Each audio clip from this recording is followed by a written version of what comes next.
Más vale prevenir.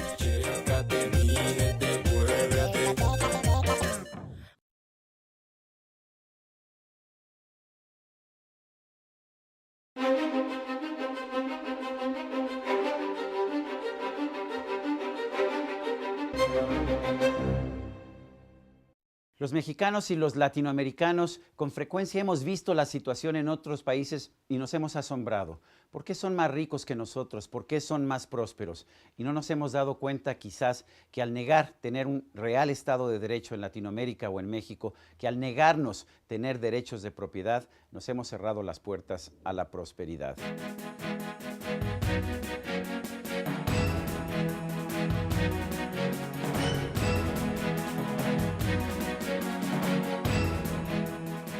Álvaro Vargas Llosa, nacido en el Perú, hijo de Mario Vargas Llosa, uno de los más brillantes escritores de toda América Latina, ganador del Premio Nobel de Literatura, nos ha ofrecido una serie de reflexiones a lo largo de los años sobre la política, sobre la economía de nuestro país.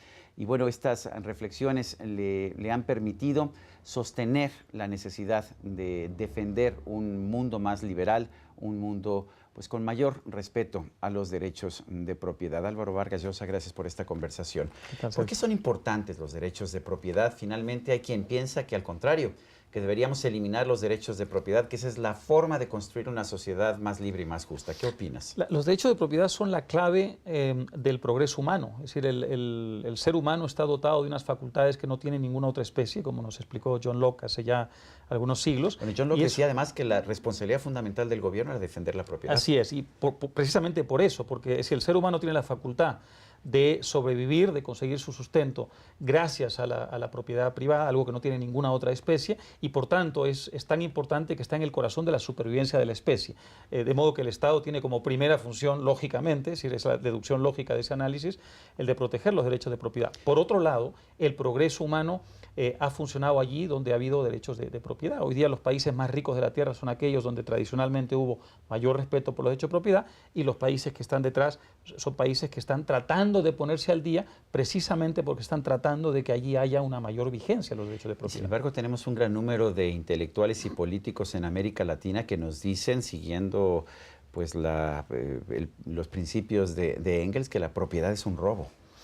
Pues mira, la propiedad hoy día se materializa de un modo muy fascinante entre los pobres de América Latina.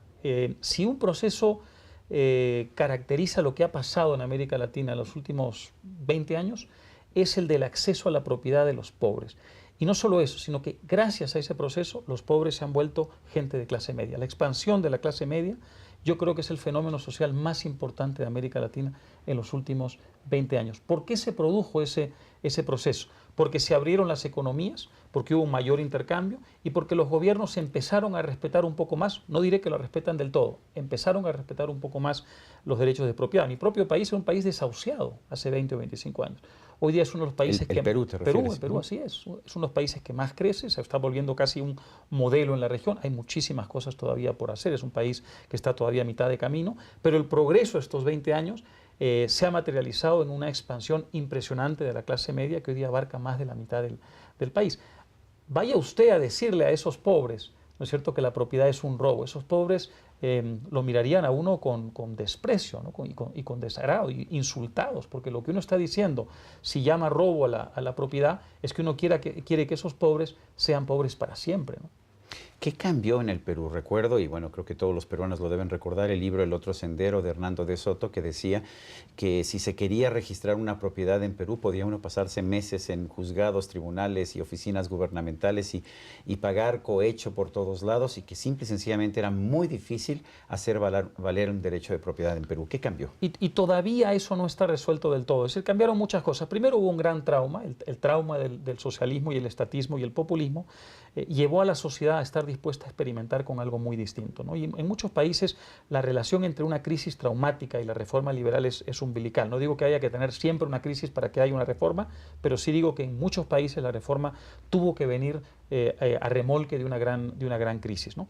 Se produjo este gran trauma, la sociedad dijo vamos a experimentar con cosas nuevas y entonces se liberalizó el comercio, se redujeron los impuestos, se puso orden por supuesto en la caja fiscal y en la política monetaria porque sin resolver el marco macroeconómico todo lo demás hacía agua y se empezó a tener un mayor sentido de que los derechos de propiedad no podían ser, como habían sido hasta ese momento, el coto vedado, exclusivo de un grupo de gentes poderosas cercanas al poder político, ¿no? Lo que había pasado en América Latina y en Perú en particular era que la propiedad era básicamente una transacción mafiosa entre el gobierno y ciertos grupos privilegiados. No era que no había propiedad privada, pero estaba muy sesgada para proteger a ciertos grupos que tenían rentas, monopolios, etcétera, etcétera, y los demás simplemente no podían acceder a ese mundo. Entonces, lo que se hizo fue, se reformó el sistema de tal manera que hubiera una mayor competencia en casi todas las áreas económicas y productivas. En algunas no, pero en muchas sí. Y al cabo de unos años, evidentemente, ocurrió lo único que podía ocurrir porque era lo que ya había ocurrido en otros países, y es que empezó a capitalizarse la sociedad, el número de bienes y de servicios empezó a multiplicarse y lentamente los pobres empezaron a salir de la pobreza y pasaron a ser de clase media. El año 2001 teníamos a más o menos la mitad de la población en la pobreza, hoy día tenemos a menos del 30%. Es una baja muy significativa. Muy significativa. Quiere decir que en términos porcentuales hay menos peruanos pobres que en México, donde tenemos casi el 50% en la pobreza. Lamentablemente yo creo que aquí hubo un doble error, ¿no? Que es un doble error que se ha cometido en otros países. Primero es confundir al paliativo con la solución. Los programas de asistencia social directa mexicanos que se convirtieron en emblemáticos en la región, dicho sea de paso, incluyendo Oportunidades y otros, y que fueron copiados. Que fue un programa exitoso. Muy exitoso, sí. Así es, pero no eran la solución, eran programas que evidentemente representaban un alivio temporal, que tenían una mayor eficiencia que programas anteriores y que tenían que ser parte de un esquema de reforma más amplio, ¿no? Creo que eso falló, darles a esos programas una mayor importancia o un mayor sentido, digamos, de perpetuidad del que debieron haber tenido.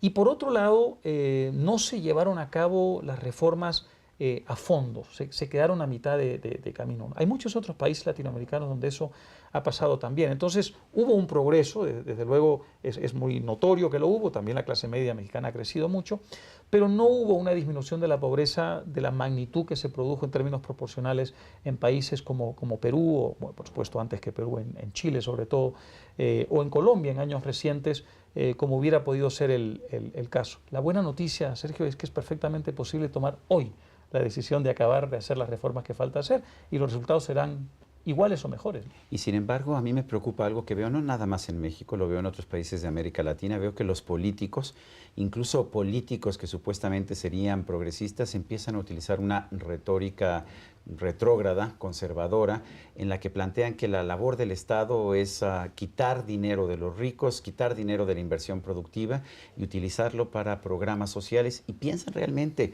digo, lo veo en el actual gobierno de Enrique Peña Nieto, que ese no es un paliativo, sino que es la solución. ¿Qué les dirías? Que miren a Brasil, miren a Brasil. Hace pocos años todos veíamos a Brasil como la gran estrella latinoamericana, el gran país emergente, el país locomotora del continente, y el resto del mundo lo celebraba como tal. Y hoy día la realidad se ha impuesto y lo que tenemos es un Brasil con un modelo en crisis. Hace 3 años que no crecen, a diferencia de otros países como países de la Alianza del Pacífico, especialmente Perú, Chile y Colombia, que han estado creciendo a un ritmo importante. Hoy día hay una especie de disconformidad generalizada en toda la clase productiva brasileña con su propio modelo, y se plantean cómo reformarlo, y empiezan a darse cuenta, incluso la gente de la clase media que habían sido muy beneficiadas por los programas sociales, que esos programas sociales no podían ser confundidos con la verdadera solución de largo plazo, y por tanto han salido a las calles a protestar hoy día contra los distintos síntomas del populismo redistributivo, uno de los cuales es la corrupción, otro de los cuales es el despilfarro y otro de los cuales es la pésima calidad de los servicios públicos, ¿no es cierto?, del propio Estado construido por los populistas, ¿no? Hay quien dice que el Estado de Derecho es la base, el cimiento de una economía que realmente pueda crecer. ¿Por qué es eso? Yo siempre digo esto, Sergio, imagínate que hoy día decidamos mandar a 100 personas a una isla desierta y les digamos, ustedes ahora van a poner un Estado de Derecho. No les vamos a decir una economía de mercado, una economía libre, simplemente un Estado de Derecho. Y vamos a regresar dentro de 20 o 30 años. ¿Qué encontraríamos? Una economía de mercado y próspera.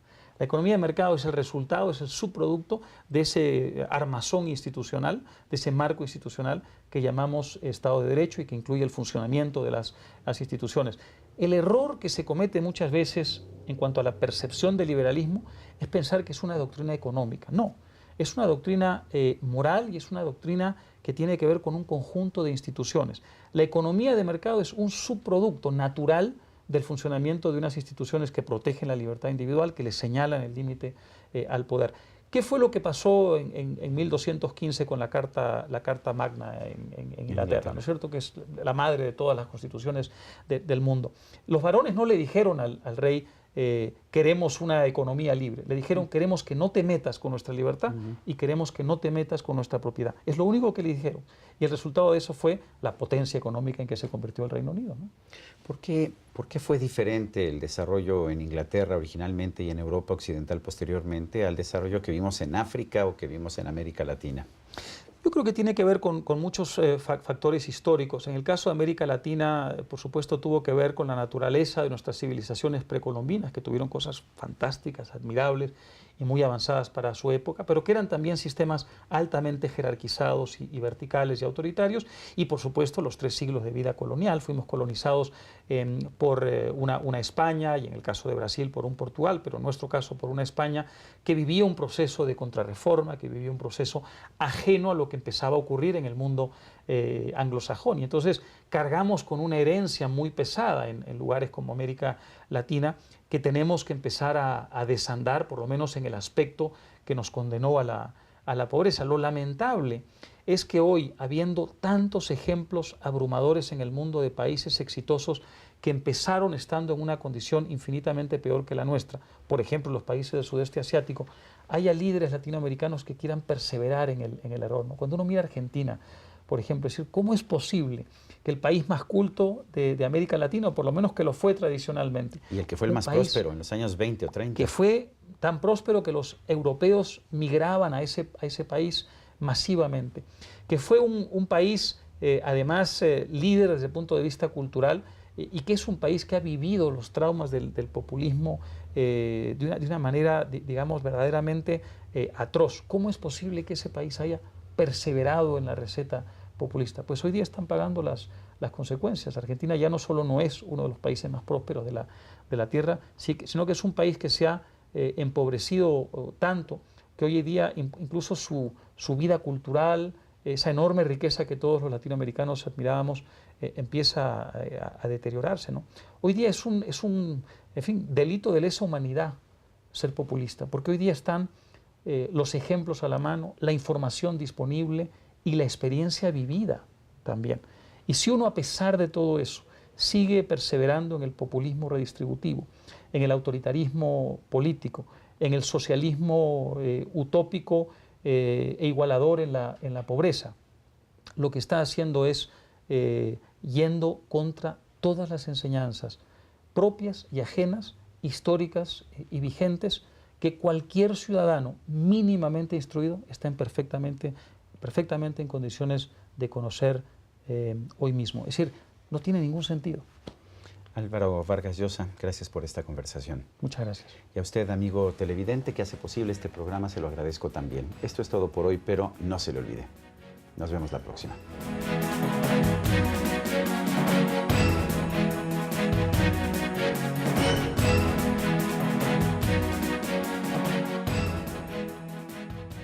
Más vale prevenir.